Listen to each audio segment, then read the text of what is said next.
qelës të madhë për në vinë mu edhe zekës me shmontu qeverinja të madhë. Që e hek shrafat krejt.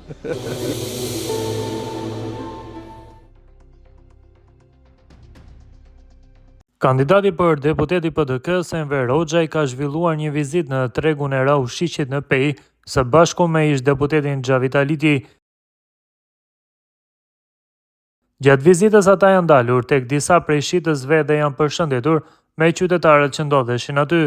Në videon e publikuar në Facebook nga vetë Enver Hoxhaj, një moment i shkurtër është bërë veçanërisht i komentuar në rrjet, teksa po bisedonte me një shitës, Hoxhaj me humor i thot: "A kena një qelës të madh, po na duhet mu dhe zekës me çmontu qeverin që ja hek shrafat krejt", duke shoqëruar këtë batut me të qeshura.